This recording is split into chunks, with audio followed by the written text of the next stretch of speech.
Left off last time was after we did figure fours and then we did leg compressions. Okay, so we're going to continue working up body and we're going to start opening up the hips. My client seems enthusiastic about the possibility of her hips opening. So, I'm going to do the side she's pointing at This one. because I'm a professional. Okay, so we're just going to do some simple things, open up the hip. So, lunge.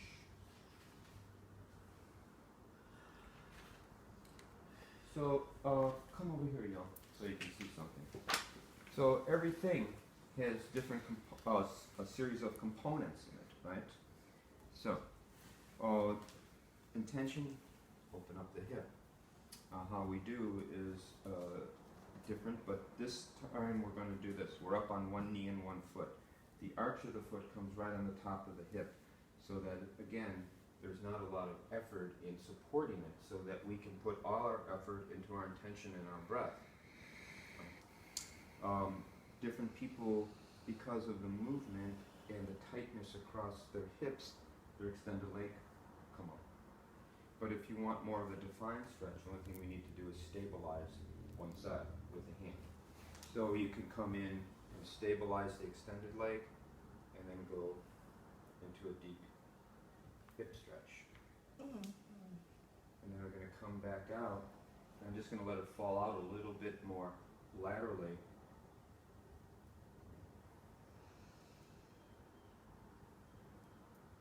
One thing I found in these lunge positions when I'm doing this, and this is just me shifting my weight forward, is that if I relax my belly, my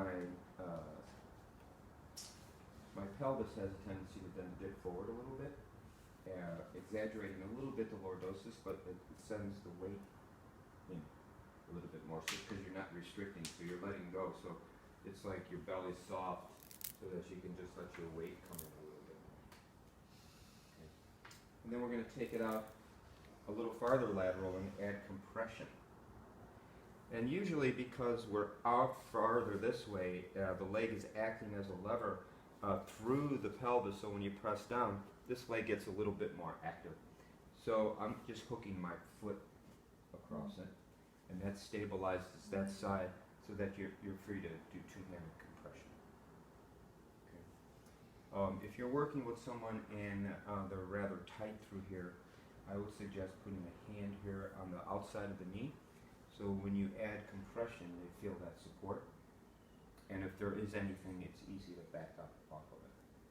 Okay, so we're just going to lean in like this a little bit. Just do a few simple moves to see how we're moving after lunch. So here, yes, and then you can do sustained compression pretty nicely.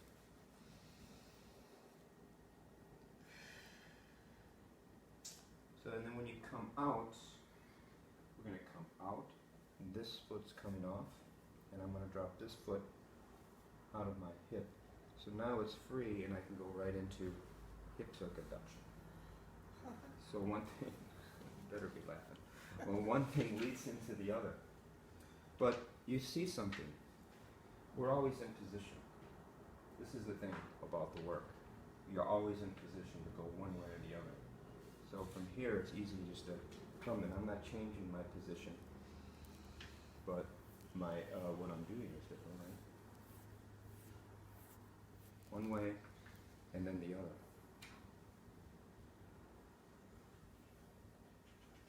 And once you loosen the gluteals both ways, it's a prime time to come and do a little side stretch. So, like everything, there's a few different ways of doing this. So, the leg is always a lever.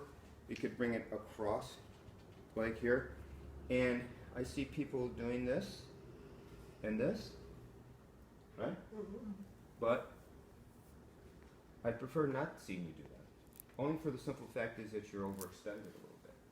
But if you just move up a little bit, and you can more readily make contact, and the other point of contact is the humerus, head of the humerus, and I'm using the palm of my hand, because that's the natural connection there, and then you can just lean forward with your body weight to get the stretch. If you're working on someone and you still want to do this, and you notice that they come up right away, you can use the arm as an adjustment and bring it down to the side, and use your foot to stabilize, and that way you have two hands to press into the sacrum. If you're working on a person that's got their advantage of you, or like if they're physically bigger than you, and their legs might be heavier, and it's harder for you to do this, one thing I started doing is this. It's like, how can I do that stretch, still utilize my body weight? So what I decided to do is move my center of gravity over more. So I'm going to do this. I'm going to thread my leg through here. So now my center of gravity is right over, and I can more readily apply pressure. And it increases my wingspan to a certain extent because I've moved my center over the work. Okay, so I stretch. Nice. Okay, so just a general stretch. Now the counter motion is this. Here, and we're just going to come and use two knees and come together and park it right up to their sacrum. And I'm just going to grab a hold like this and just lean back. So my knees are supporting sacrum.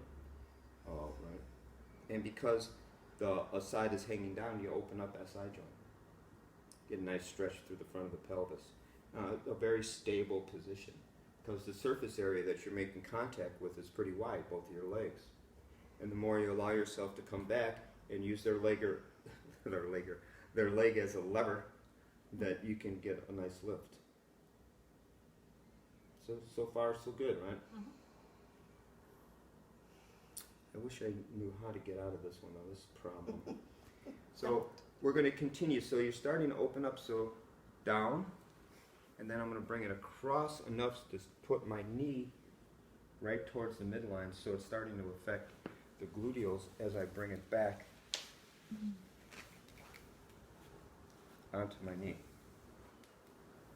So my knee is in between the sacrum and the greater trochanter of the femur, so it's going into the belly of the butt muscle. Well, I don't know if like is a word. But check it out. So, and again, just to reiterate how we're moving around through the body, right? We're doing this. One step back. Stationary. Do the rotations. One step forward. Doing this motion. Coming back like this. Two knees together. Going back. Bring the leg over. Slide the knee into the gluteals. So all those motions, very small changes in your stance as a therapist, right? It gives you that sense of groundedness and continuation in your work. Is it okay still? That's amazing. So here's the thing now. Say you're working on someone and you're working the hips. The knee is lovely to do it in supine. There's also sustained compression here using your knee. So how to do is this. So you bring the leg across, you bring the knee in, but you sit on the mat, and you bring your foot here like this, and you let it fall out, and then just put your leg on the top like this. And now you have stretch and sustained pressure in the gluteals. You're murdering gallbladder 30. You're pulverizing that point. It's a release point. You're dispersing the hell out of it, is what you're doing. Right in the belly of piriformis. Exactly. Do you move the foot up and down on the inner channels there? Your upper foot? Or no? This foot? Yeah. What am I doing? Do you ever walk it up and down? If I was a multitasker, I would. I have to focus on my knee and her butt. That's where my awareness is right now. Got it. But sure, you could, I guess, absolutely.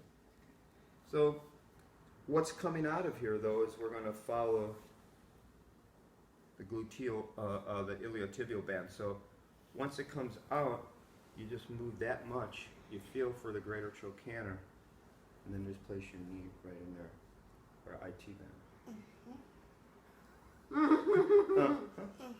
So, but again, I want to point out, works in front of you. You're not working in rotation. Everything's open to you so that when you go to apply contact pressure or leaning back pressure, it's clearer. There's less static in your field because you've taken the rotation out.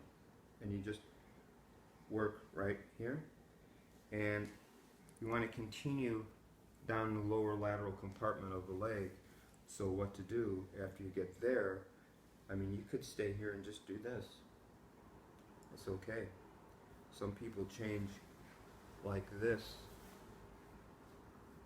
So it's a little clearer. It depends on what you want to do. But still, knee, same thing. You take that all the way down to the ankle. Now, that's using the knee here, but the channels that we did right before lunch. What is that meridian? This is gallbladder meridian, and we're going to go over every meridian. So it's located. The gallbladder meridian is good to work when for hip because it goes right through the hip and right through the piriformis and the lateral rotators. But the line continues through the IT band. And then as it continues down in the lower lateral compartment of the leg, it goes through the peroneals. So all of this is gallbladder meridian. But to address those meridians that we did just prior to lunch on the inside of the leg, we're just going to take the leg out. And again, I'm not going to move much. So I'm going to bring the leg out like that. And just go like this, and then you get the adductors. Okay. Pressure's okay? Yeah. And this is a really nice position for this because leg is stabilized, and this here you can just come right in. And I feel like it's So would you do that in addition to thumbing or instead of thumbing? I would thumbing, it brings more specificity to the channel. So this would be more of a general compression.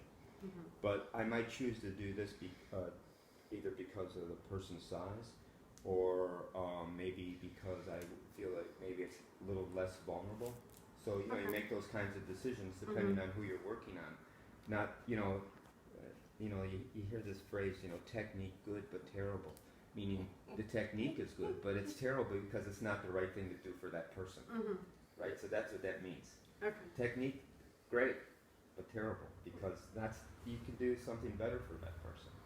And what are those decisions you make, right? I mean, for myself, I make them, let's see what's effective, but also energetically, maybe that person wouldn't be a good idea to work them in a particular way, or else because of my size, I have to position myself differently to take full advantage of my body weight, things like that, I think. But this here, Tammy and I are just jiving on the same size and energetic level of certain things, so I can easily come in and know what to do here for her. Cool. Also, too, practically, I mean, this is opening the hip a lot more than just thumbing. I mean, he's getting full rotation, so, you're really addressing the whole girdle in that way. That's why, like the stretches are one thing, compressions are one thing, and then bringing some specificity to the channel, which is the deepest avenue into the body. So, good. So we work this right, and then we're just going to finish one thing, and then we'll do it on the other leg. And it's this.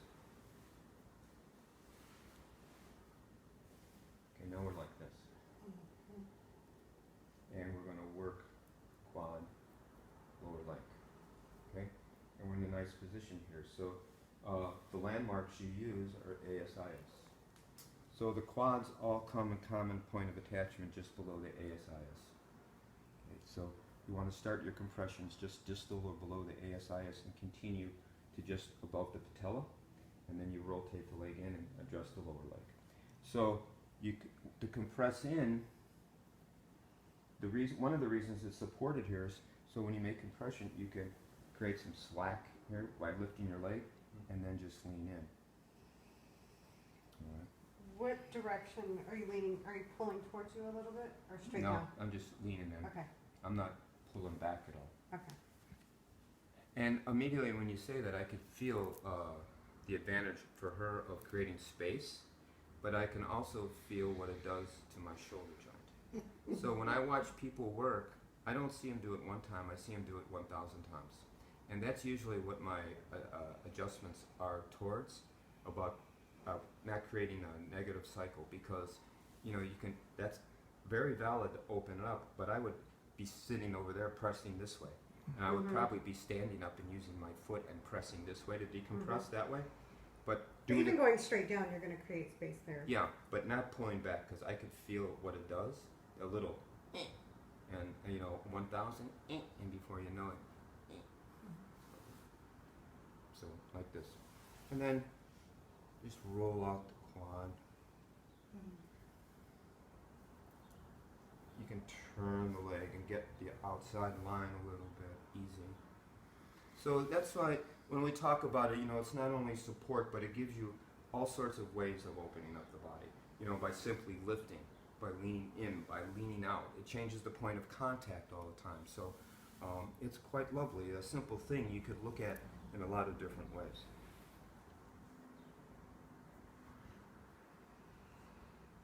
I'm just using my elbow to go in IT band, but leaning back, right? Because you have that advantage, because you can move the legs so nicely. Yeah. Okay, and then we're just going to take it down into the lower leg, and just do a little compression. Here's the Are you using the elbow or the ulnar part of your arm? this flat portion here, Okay. whatever that part's called. I don't know what it's called. But it ain't the elbow tip. You like my process. So and then you're going to take it into the foot. One thing about this line here, this muscle, this tibialis anterior, you know, when it contracts, this, right, helps lift the foot.